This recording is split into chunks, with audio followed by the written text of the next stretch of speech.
আল্লাহর রাসূলের ইন্তেকাল হয়ে গেলে মদিনার অলি গলিতে নবীর ইন্তেকালের খবরের এলান যখন ঘটতাছে, সাহাবী আব্দুল্লাহ বিন যায়েদ বিন আব্দে রব্বিহি খেজুরের বাগানে কাজ করতেছেন। শুনে ফেলেছেন রাসূল নাই রে, এই মদিনাবাসী রাসূল নাই, নবী কিন্তু চলে গেছে। খবরটা আব্দুল্লাহ বিন যায়েদ বিন আব্দে রব্বিহি শোনার সাথে সাথে আল্লাহকে হাত তুলে বলে, ওগো আল্লাহ, তুমি নাকি তোমার বন্ধুরে লয়ে গেছো, যে চোখ দিয়া আমি রাসূল দেখতে পারবো না, অমন চোখ আমার লাগবে না। যে চোখ দিয়া তোমার নবীর চেহারা দেখা যাবে না। যেমন সাহাবী নবী দেখার জন্য পাগল ছিলেন। আবু বকরের পছন্দের একটা আমল হলো আন-নাযরু ইলা ওয়াজহি রাসূলিল্লাহ। আবু বকরের পছন্দের আমল হলো নবীর চেহারা দেখা। এক সাহাবী তো নবী দেখতে পারবে না বলে আল্লাহকে বলে, আল্লাহ আমার চোখ লাগবে না। আল্লাহর রাসূলের ইন্তেকাল হয়ে গেলে মদিনার অলি গলিতে নবীর ইন্তেকালের খবরের এলান যখন ঘটতাছে, সাহাবী আব্দুল্লাহ বিন যায়েদ বিন আব্দে রব্বিহি খেজুরের বাগানে কাজ করতেছেন। শুনে ফেলেছেন রাসূল নাই রে, এই মদিনাবাসী রাসূল নাই, নবী কিন্তু চলে গেছে। খবরটা আব্দুল্লাহ বিন যায়েদ বিন আব্দে রব্বিহি শোনার সাথে সাথে আল্লাহকে হাত তুলে বলে, ওগো আল্লাহ, তুমি নাকি তোমার বন্ধুরে লয়ে গেছো, যে চোখ দিয়া আমি রাসূল দেখতে পারবো না, অমন চোখ আমার লাগবে না। যে চোখ দিয়া তোমার নবীর চেহারা দেখা যাবে না, এই চোখ দিয়া দুনিয়ার আর কোনো মানুষের চেহারা দেখতে চাই না। আল্লাহ, আমার চক্ষুকে তুমি অন্ধ বানায় দাও। এমন গভীর হৃদয়ের জায়গা থেকে দোয়াটা করেছে। মহান আল্লাহ দোয়া ফেরত দিতে শরম পেয়েছে, সাথে সাথে সাহাবীর দুইটা চক্ষু অন্ধ হয়ে যায়। আলিমুল আমার দশা তাই। আমি ওনাকে এই আব্দুল মতিন ভাই ওনাদের সিরাজগঞ্জের চরে গেছি, চরে মহিলারা আসছে যে পরিমাণ, পুরুষ হয়ে পড়ি, বেড়িরাও দেখবে এরকম দশা। কি আর প্যান্ডেল ট্যান্ডেল যা করছে এটি সিরাবিরা নইছে। জেলখানা থেকে বের হওয়ার পর পর আইবি সাহেব জেল থেকে আসছে, উনি তো মরে যাবে মনে করছিলাম। হ্যাঁ, এক নজর দেখলি গুনাহ হইব নাকি? হুজুরের লোকে কাইজা ঘরে ঘরে গুনাহ হইব নাকি? এক বুড়া তো আমার কাছে আসছে ধাক্কা, আমার কাছে, এই মৌলবী, তোর লাগে মুসাফাও করা যাইব না নাকি? মানে হ্যাঁ, মোয়া নাগা করন যাইব আপনার লাগে। তোর তোরা বুড়া। তা আমি এরে ধরছি, রাস্তা করো, আইতে দাও, মোয়া নাগা করছি। তা আমাকে বলে, আমি আজ 30 বছর হয়ে যায় শহরে যাই, লাঠি ভর দিয়া হাঁটিয়া সর অঞ্চলের এক বৃদ্ধ বুড়া, আমার গ্রামের চতুর্দিকে নদী, শহরে যাওয়ার হাত পা আমার নাই।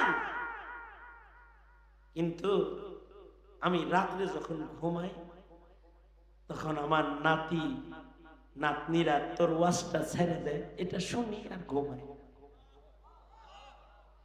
তুই জেলখানায় ছিলি, আমি গালেবান সেদিন বলেছে প্রায় 45টার উপরে, 39টা 45টা রোজা রাখছিস আমার জন্য, আমি তোর জন্য রোজা রাখছি। আর আল্লাহরে বলছি, আল্লাহ অসুস্থ অবস্থায় যেন আইয়ুবী মরে না যায়।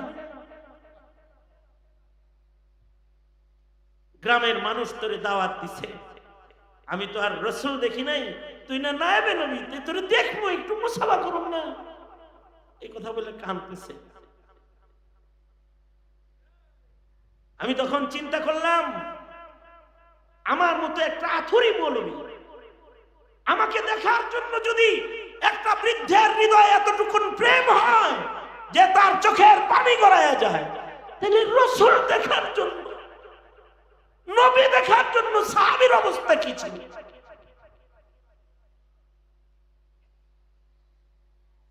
আল্লাহর রাসূল বলেন, ইন্নামাল উলামা ওয়ারাসাতুল আম্বিয়া। আল্লাহর নবী বলেন, কিয়ামত পর্যন্ত যাদের আল্লাহ তাআলা ইলমের দৌলত দান করবেন, নবী বলেন এই আলেমরা আমি নবীর ওয়ারিস। রাসূল বলেন, আনা খাতামুন নবিয়্যিন লা নবিয়্যা বাদি। আমার পরে কোনো নবী নাই, কিন্তু আমার পরে আমার ওয়ারিস আছে। যারা আমার ওয়ারিসকে মহব্বত করলে তারা আমাকে মহব্বত করলে, যারা আমার ওয়ারিসদের চেহারা দেখলে তারা আমি রাসূলকেই দেখলে, যারা আমার ওয়ারিসকে ভালোবাসলে তারা আমাকে ভালোবাসলে। এই কারণে আল্লাহর রাসূল বলেন, আমার উম্মতেরা শোনো, আমার উম্মতের ভেতরে সবচেয়ে দামি হলো আলেম। যদি পারো কোন আলিমান, আলেম হয়ে যাও। তা না পারো আলেমের সামনে বসে বসে দুই কথা শুই না তার ছাত্র হয়ে যাও। তাও যদি না পারো তাহলে তাকে সাহায্যকারী হয়ে যাও। তাও যদি না পারো দুশ্মনী কইরা জেলে বইরা মাইরো না, মুহিব্বান তাকে ভালোবাসনে ওয়ালা হয়ে যাও। যারা তাদেরকে ভালোবাসবে, রাসূল বলেন আল মারউ মা মান আহাব্বা। কেন আলেমকে ভালোবাসবে?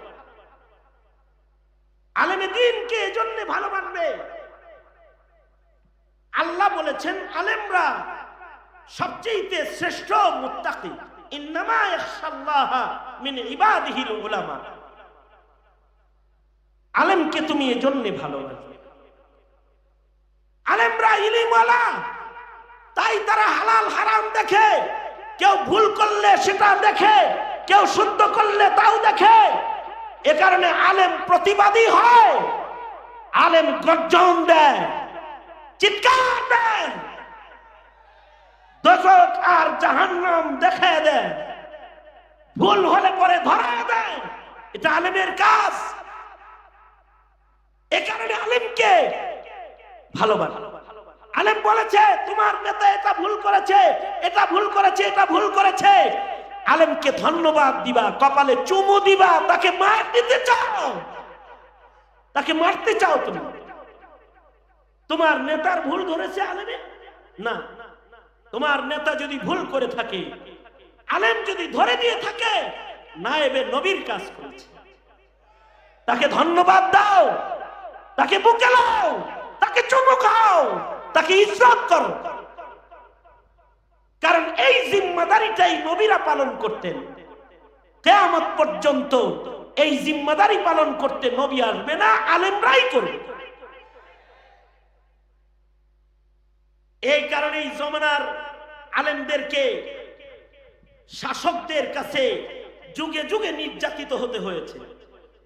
কারণ আলেমরা খালি সাদ সাহেবের ভুল ধরে নাই, আলেমরা খালি বেদাতির ভুল ধরে নাই, আলেমরা খালি নিজের মুসল্লিদের ভুল ধরে নাই। আলেমরা তাদের ইলমের মসনদে বসে যদি দেখে প্রধান উপদেষ্টা কোনো ভুল করেছে, আলেমরা সেটাও ধরায়া দিয়েছে। আলেমরা যখন দেখেছে শেখ হাসিনা ভুল করেছে, সেটাও দেখায়া দিয়েছে। আলেমরা দেখেছে বিচারপতি ভুল করেছে, ফতোয়ার বিরুদ্ধে কথা বলছে, ভুল ধরায়া দিয়েছে, ফতোয়া বিরোধী আন্দোলন হয়েছে, রক্ত ঝরেছে, রক্ত ঝরেছে একজন আলেমের কথায়। কারণ অন্যায়কে আলেম প্রতিষ্ঠিত হতে দেয় না। যেখানে অন্যায় দেখে সেখানে আলেম গর্জন দিয়ে দাঁড়িয়ে যায়। এটা এই জাতির এই গর্জন এটা ইলমের অর্জন, ইলমের অর্জন, ইলমের অর্জন। এটা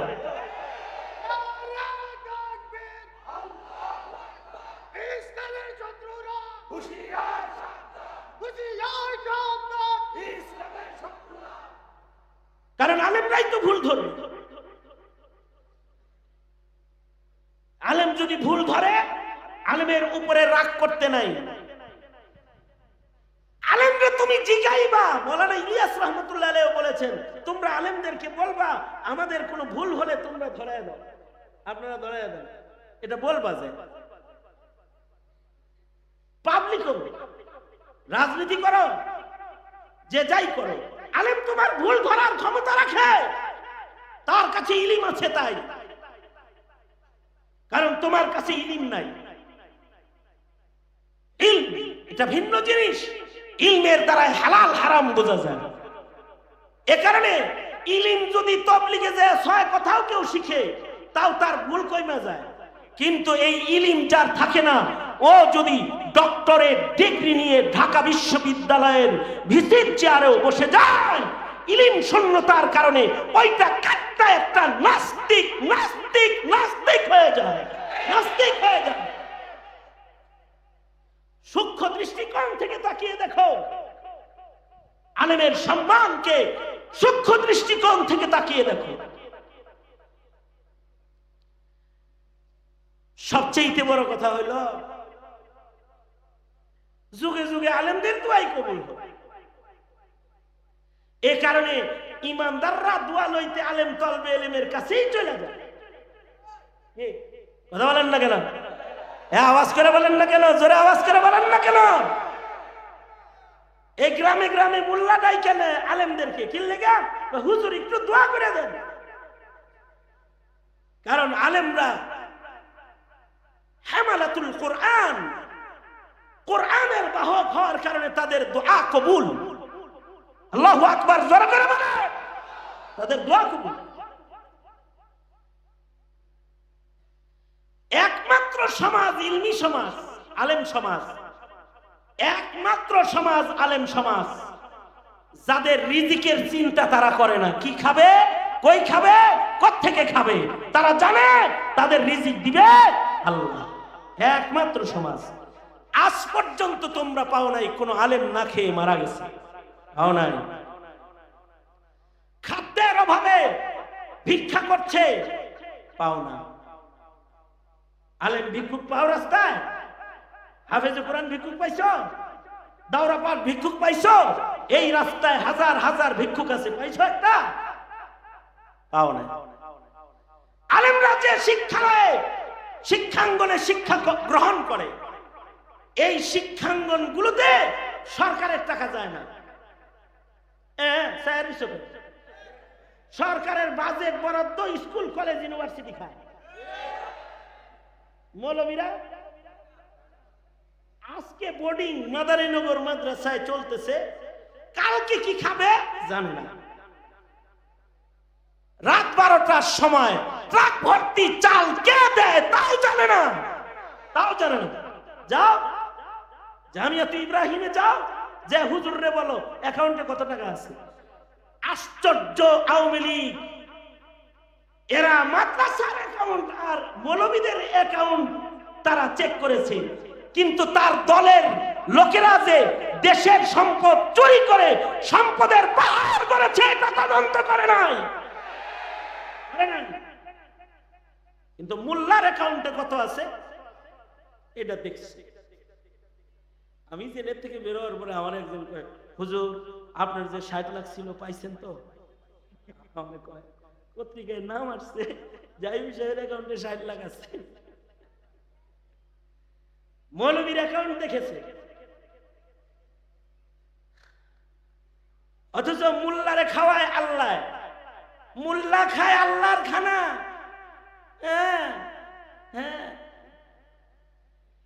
এই দেশের কোন মৌলবী সার্টিফিকেট দিয়ে চলে, সার্টিফিকেট দিয়ে চলে। তারা ইজ্জত পায় তাদের তাকওয়ার কারণে পেয়ে যায়। শেখ আব্দুল মালিক হাফিজাহুল্লাহ বাইতুল মুকাররমের খতিব হয়েছে। রাআইতু বিআইনাইয়া, আমি আমার চোখে দেখেছি। উনি যখন সৌদি আরব থেকে শেখ আব্দুল ফাত্তাহ আবু বুদ্দা রাহমাতুল্লাহ আলাইহির কাছে লেখাপড়া শেষ করে বাংলাদেশে আসলেন, উনি সরে সরে লিখতেন। আমি দেখছি, এই চোখ দিয়ে দেখছি। উনি লিখতেন, এই লিখে দাও না, লিখে দিতাম। তো উনি লিখতেন, নিচ দিয়ে লিখতেন, লিখে দিতেন, হয়েছে নি হয়েছে। এই সেদিনের কথা এগুলো। বাংলা লেখা শিখেছেন পরে, এবং উনি তাকরীর করতেন আরবিতে উর্দুতে। উনার ছাত্ররা ওটাকে বাংলা করে তারপরে পাবলিশ করত। সেই অবিসংবাদিত ব্যক্তিত্ব আজ জাতির মসজিদের, জাতির মিম্বরে বসেছে। সার্টিফিকেট দিয়ে নয়, আল্লাহর দেয়া সম্মান। এটি ইলমের সম্মান, ইলমের সম্মান, ইলমের সম্মান। ইলম ভিন্ন জিনিস। এই কারণে সনদ নিয়েও তো মাথা ব্যথা আমাদের ছিল না। তবে তারপরেও সনদের জন্য আন্দোলন শেখুল হাদিস আল্লামা আজিজুল হক করেছেন, মুফতি আমিনী রহমতুল্লাহ করেছেন, শেখুল ইসলাম আল্লামা আহমদ শফি রহমতুল্লাহ আলাইহি এই আন্দোলন সফল করে সফলতার একটি জায়গা তিনি ছিনিয়ে এনেছেন। এক পর্যায়ে তিনি ছিনিয়ে এনেছেন। কি জন্য ছিনিয়ে এনেছেন? কোটা দখল করার লেগা, চাকরি পাওয়ার লেগা? হ্যাঁ, চাকরি পাওয়ার জন্য। তোমরা যারা মৌলবীদেরকে অশিক্ষিত মনে করো, এই কাগজটা দিয়ে তোমাদের সামনে দাঁড়ানোর জন্য আমরাও লিস্টেড শিক্ষিত, বাস এতটুকুন তোমাকে জানানোর জন্য। কারণ তোমরা এত মূর্খ, তোমরা আলেমের কাছে যে শিক্ষা আছে কিছু তাও জানো না, এটা জানো না। অথচ মৌলবীর কাছে যা আছে তোমার পেটে পারাইলে তা বের হবে না। তুমি তো সূরা ফাতিহা পড়তে পারো না, সূরা ফাতিহা পড়তে পারো না। ধন্যবাদ জানাই ওই গোষ্ঠীকে যারা আলেমের ইলমের মূল্য দেয়া যায়, দিতে হবে। এটা আল্লাহর পছন্দ, এটা নবীর পছন্দ। কারণ ইলম থাকলে হালাল হারাম টিকে থাকবে। যেদিন ইলম থাকবে না সেদিন জমিনে হালাল হারাম থাকবে না। আল্লাহ পাক একদল মানুষ এরকম রাখবেন যারা নিজের সর্বস্ব ত্যাগ করে ইলমের খেদমত করেই যাবে। তাদের রাজাকার বললেও তারা করবে, তাদের জঙ্গি বললেও তারা করবে, তাদের সন্ত্রাসী বললেও তারা করবে, তাদের মধ্যযুগী বলে গালি দিলেও তারা এই কাজ করেই যাবে, করেই যাবে। প্রয়োজনে সব ছাড়বে, কিন্তু ইলম ছাড়বে না। তারা একটা দল থাকবে, কারণ তারা নায়েবে নবী, এবং তাদের সম্মান আল্লাহর কাছে আছে। যুগে যুগে তাদের রিজিকও আল্লাহই ব্যবস্থা করবে। মিশরে 4 মুহাদ্দিস ছিল, নাম মুহাম্মদ। 4 জনের নাম মুহাম্মদ।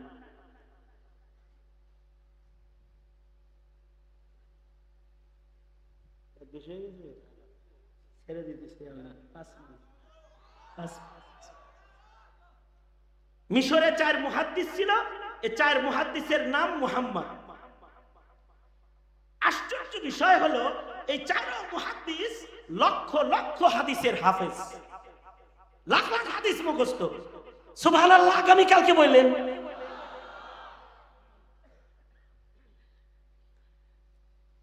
এরা পণ করল, এই 4 জনে পণ করল।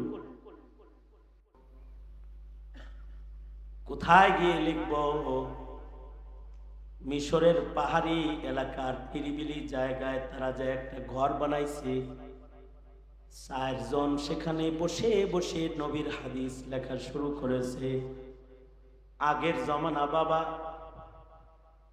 কাগজ কলম ছিল না, কষ্ট করে কাগজ জোগাইতে হতো, কষ্ট করে কালি জোগাইতে হতো। বাপ দাদাদের মুখে আমরা গল্প শুনেছি, কচু পাতার ভিতরে অনেকে লেখা পড়ছে, গাছের পাতার ভেতরে মানুষ একে ঝুঁকে অঙ্ক শিখছে। কাগজের এত অভাব ছিল, স্বাধীনতার পরের কথাই এটা। তাইলে সেটা যদি 1200 বছর আগে হয়, তাইলে কাগজের কত অভাব? কাগজ তো তখন একেবারেই অভাব, কলমেরও বাঁশের কলম দিয়ে লিখতে হইত। একটা কিতাব লিখতে বছর লেগে যেত। ওই সময় মুহাদ্দিসরা ইমাম বুখারী রাহমাতুল্লাহ আলাইহি বুখারী শরীফ লিখছে। সিনা ইলম তো ছিল লাখ লাখ, তার থেকে কয়েক হাজার মাত্র লিখছে, কারণ এত কাগজ কলম ছিল না তখন। এই চার মুহাদ্দিস নিয়ত করেছে তাদের সিনার ইলম লিখবে। বসে বসে লিখতেছে ঠিক, কিন্তু খাওয়ান দাওয়ান যা ছিল টাকা পয়সা সব শেষ হয়ে গেছে কয়দিন পরে। কয়েক মাস লিখছে, লেখার পরে এবার দেখে যে কুলাইতে পারে না, এবার তো খেদমত বন্ধ। সাফহাত মিন সাবরিল উলামা, আলেমদের সবর এটা। এই চারজনে মিলা পরামর্শ করলো, আমাদের টাকা যেহেতু শেষ হয়ে গেছে, ইলমের খেদমত বন্ধ করা যাবে না।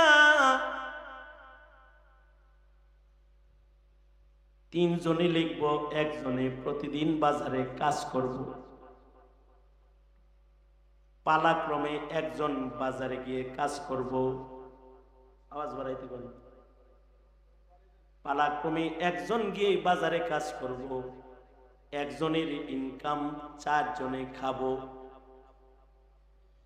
আগামীকালকে থেকে যেহেতু খাবার নাই, সুতরাং আগামীকালকে আমাদের চারজনের একজন বাজারে যাইবা, সে ইনকাম করে আনবা। আমরা তিনজন হাদিস লিখতে থাকবো। আবার পরের দিন দ্বিতীয় জন বাজারে যাইবা, বাকি তিনজনে লিখবো। পালা বদল করে করে পরের দিন আরেকজন যাইবা, তারপরের দিন আরেকজন যাইবা। আর আমরা বসে বসে লিখবো তিনজন, একজন ইনকাম করবা, আমরা এখানে বসে খাবো। তাও নবীর খিদমতে হাদিসের ধারাকে আমরা অব্যাহত রাখবো। এখন এই পালাক্রমে যে চারজন যাবে, প্রথম দিন কে যাবে, দ্বিতীয় দিন কে যাবে, তৃতীয় দিন কে যাবে, এটা লটারির দ্বারা নির্বাচন করো। আজকে 4টা নাম লিখে লটারি হবে, যে চলে যাবে। পরের দিন 3 নাম লিখে লটারি হবে, একটা উঠবে, সে চলে যাবে। তারপরের দিন 2 নাম নিয়ে লটারি হবে, তৃতীয় জন লটারির মাধ্যমে নির্বাচন হবে, সে কাজ করতে যাবে। তাহলে কোনো ঝগড়া রইল না, ঠিক আছে। প্রথম দিন লটারি করা হলো 4 জনের মধ্যে। এই লটারির ভেতরে 4 জনের প্রথম নাম যার উঠলো, তিনি হলেন মুহাম্মদ বিন নাসির, হাফিজুল হাদিস মুহাম্মদ বিন নাসির রহমাতুল্লাহি আলাইহি, যার লক্ষ লক্ষ হাদিস মুখস্থ ছিল। উনার নাম লটারিতে উঠছে। উনি বাজারে কুলি করে কাজ কইরা খানা নিয়ে আইব, আর এরা 3 জন বয়ে বয়ে লিখবে। লটারির পরে এবার সন্ধ্যা রাতে সবাই শুয়ে পড়ছে। এই তাড়াতাড়ি শুয়ে যাও, সকাল বেলায় মুহাম্মদ বিন নাসির বাজারে যাবে, আর আমরা লেখালেখি করব। ফজরের সময় সবাই উঠেছে, তাহাজ্জুদ পড়েছে, ফজরের নামাজ পড়েছে, ইশরাকের নামাজ পড়ে 3 জন কাগজ কলম লইয়া বসে গেছে। মুহাম্মদ বিন নাসিরকে বলে, যাও তুমি বাজারে যাও।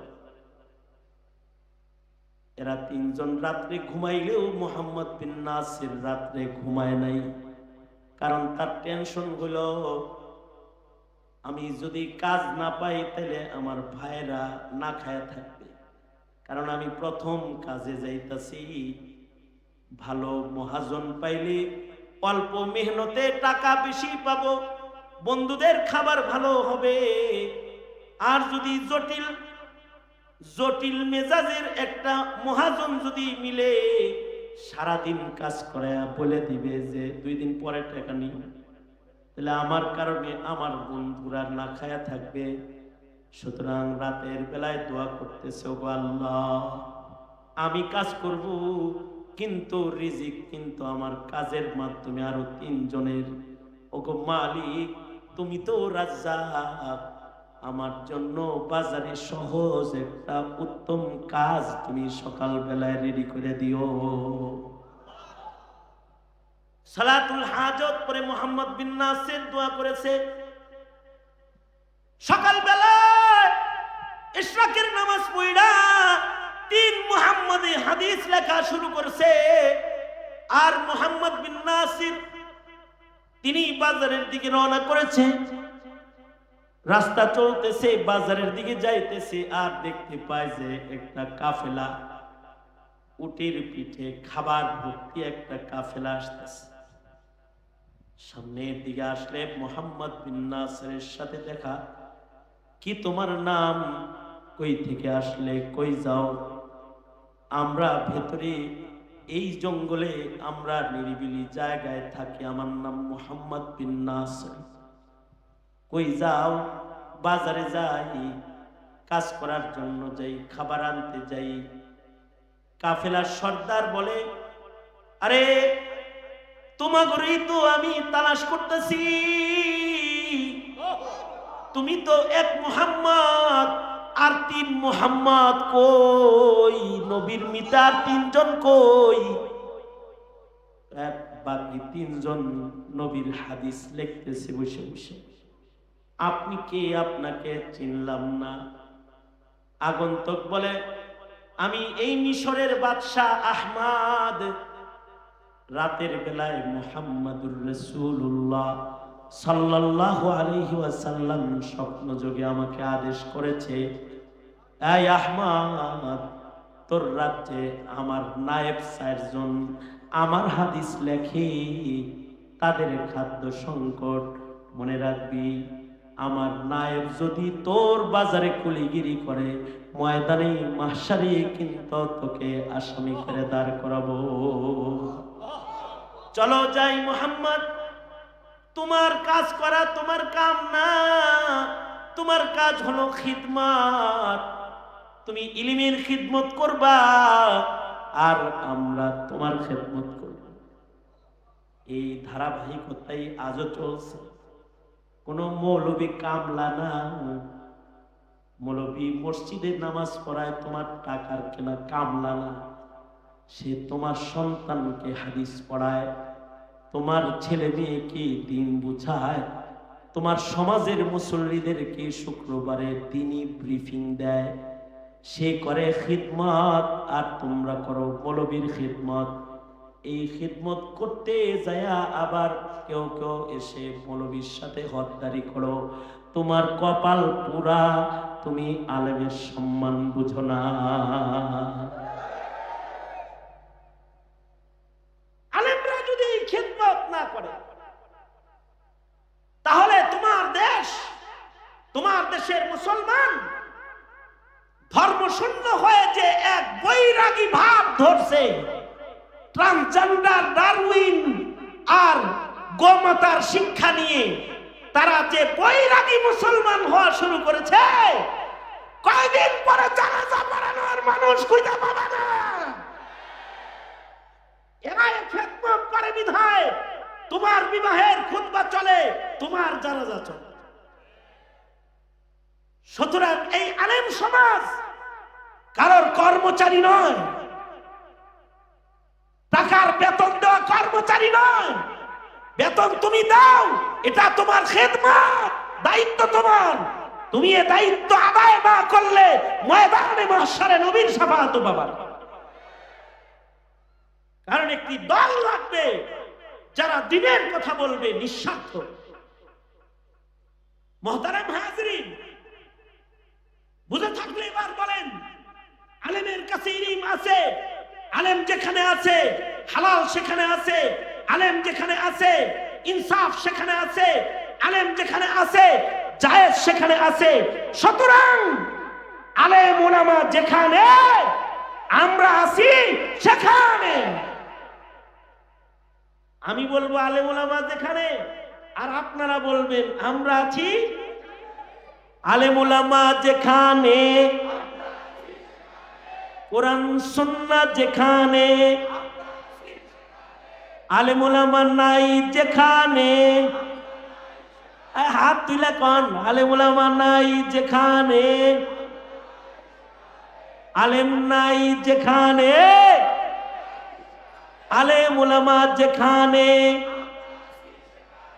ঠিক কিনা জোরে আওয়াজ করে বলেন। সুতরাং আলেম যে খানকায় আছে, আলেমরা যে খানকায় আছে আমরা ওই খানকায় আছি, আলেমরা যে তাবলীগে আছে আমরা ওই তাবলীগে। এই জোরে বলেন, আওয়াজ করে জোরে বলেন, জোরে আওয়াজ করে বলেন। আলেমরা যেই নেতার সমর্থন করবে তাই এই 17 কোটি মুসলমানের সংসদে সংসদ সদস্য হিসেবে যেতে পারবে। আলেমদের সমর্থন না নিয়ে ভবিষ্যতে শাহজালালের সংসদে কাউকে যেতে দেওয়া হবে না, কাউকে যেতে দেওয়া হবে না।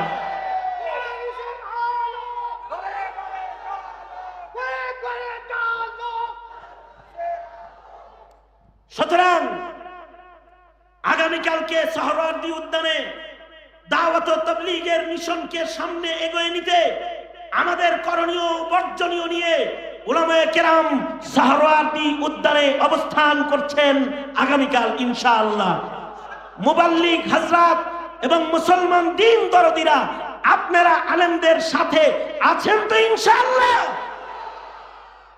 আল্লাহ তাআলা আমাদেরকে কবুল আর মঞ্জুর করুক, জোরে বলেন আমিন। ধন্যবাদ জানাই ইকরামুল উম্মাহ ফাউন্ডেশন, তারা আমার কাছে গিয়েছে, আমার মাদ্রাসা পর্যন্ত গিয়েছে। আমার ভাই ফারুকী সাহেব, আব্দুল মতিন সাহেব, আপনাদের এলাকার বাসিন্দা যারা, তাদেরকে সাথে নিয়ে গেছে। তাদের দাওয়াতে ইতিপূর্বেও এসেছি, আজও এসেছি। সত্য তিতা তিতা লাগে, কোন সত্য কথা যদি তিতা লেগে থাকে আসমান সরি, মাফ করে দিবেন। আর যা মিঠা মিঠা বলেছি, বুঝার মতো বলেছি, বুঝেছেন, আমল করবেন ইনশাআল্লাহ। জোরে করে বলেন। মনে রাখবেন একটা কথা, কারণ সত্য কথায় মৌলবীরা লড়ে চলে না।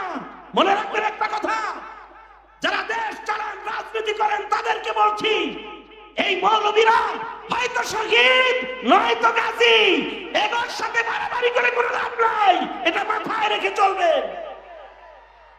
এই দেশ উলামায়ে কেরামের দেশ, 17 কোটি মুসলমানের দেশ, তাদের ম্যান্ডেট নিয়েই চলতে হবে। আল্লাহ তাআলা তৌফিক দান করুন, আওয়াজ করে বলেন আমিন। কারণ আমরা আমাদের দেশকে শাহবাগী নাস্তিকদের কাছে মর্গেজ দিব না, মর্গেজ দিব না, আমরা দেব না। এই দেশকে শাহবাগীদের কাছে মর্গেজ দেব না। আল্লাহ তাআলা আমাদেরকে বুঝার তৌফিক দান করেন আমিন।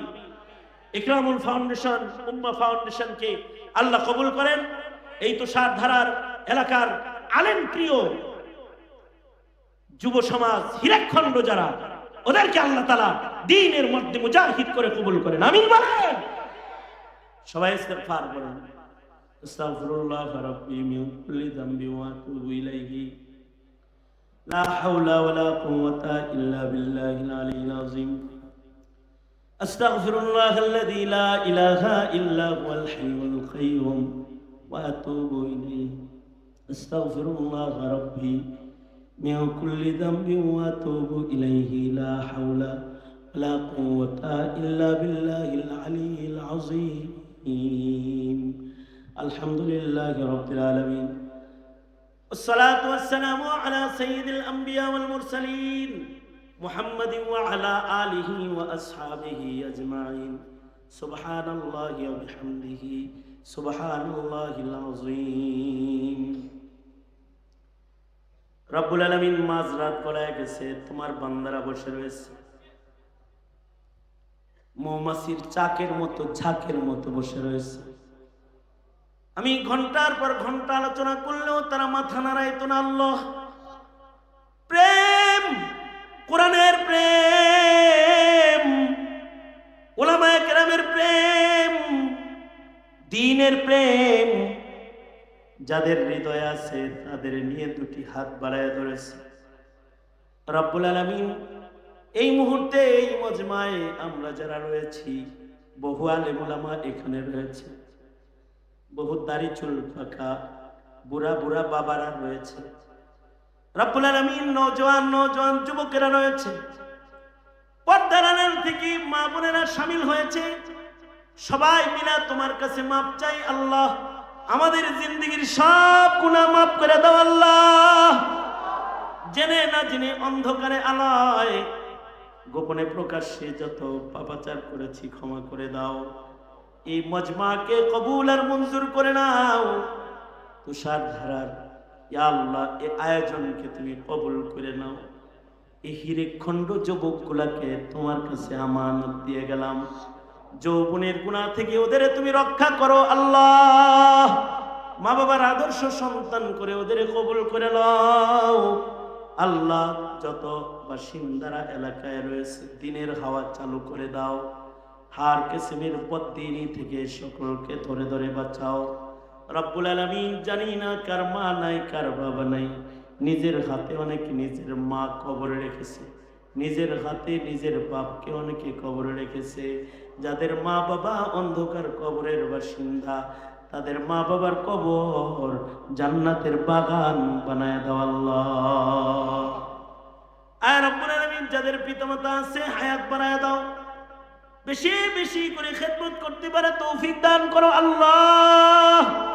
ওগো রব্বুল আলামিন অভাবীর অভাব দূর করে দাও, ঋণগ্রস্তকে ঋণ মুক্ত করে দাও, চাকরিজীবীর চাকরিতে বরকত দাও। ইয়া আল্লাহ সকলকে তোমার প্রিয় করে কবুল মঞ্জুর করে নাও। উলামায়ে কেরামের নাম আসমানে নায়েবে নবীর খাতায় দপ্তরে উঠায় দাও রব্বুল আলামিন। এই মুহূর্তে আমাদের সালাম পেয়ারা নবীর রওজায় পৌঁছায় দাও। যারা অর্থায়ন করেছে, যারা মেহনত করেছে, সর্বোপরি মাহফিলে হাজিরা দিয়ে যারা মাহফিলটাকে প্রাণবন্ত করে তুলেছে আল্লাহ এই মাহফিল সকলের নাজাতের জরিয়া বানায় দিও রব্বুল আলামিন। জানি না কোন দোকানের কাফন রেডি হয়ে গেছে, কোন সপের বাস না জানি পাইকে গেছে আল্লাহ রব্বুল আলামিন। কখন জানি মসজিদের কোনার পালকি ঘরের ঘরে এসে দাঁড়ায় যায়। আল্লাহ কবরের পালকি আমাদের ঘরে পাঠাইবার আগে আমাদের নাম তোমার প্যারা বান্দার দপ্তরে উঠায় দিও আল্লাহ রব্বুল আলামিন। যত কল্যাণ মঙ্গল সব ফিলিস্তিনের মুসলিম মুসলমানদের মদত করো, সারা দুনিয়ার সকল মুসলমানদের জন্য নাজাতের দরওয়াজা খুলে দাও। যত কল্যাণ মঙ্গল দাও, যত অকল্যাণ তার থেকে ধরে ধরে আমাদের বাঁচাও। এই সকলকে কদম কদম নেক দিয়ে তুমি বাড়ি ফিরায় দাও। সুবহানা রাব্বিকা রব্বিল ইজ্জাতি আম্মা ইয়াসিফুন ওয়া সালামুন আলাল মুরসালিন ওয়ালহামদুলিল্লাহি রাব্বিল আলামিন।